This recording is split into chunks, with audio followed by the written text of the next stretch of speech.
To add equipment or insulation to an existing duct, we are going to use the toolbar related to the duct.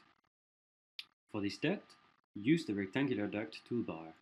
Right-click to call it. Now you can use the register command, select square or rectangular register, specify the register's dimensions, click OK, and select the duct.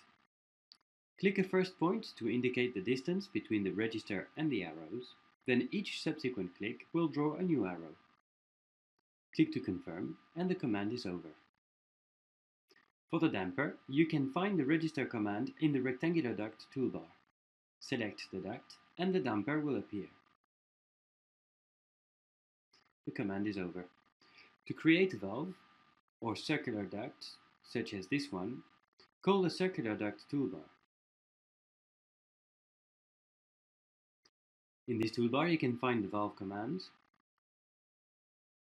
for circular ducts. The valve is normally open. Indicate the positioning of the device with a click. The command is now over.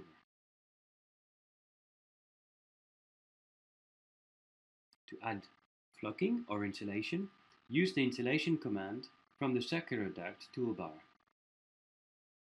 Click to indicate a first point, then a second point.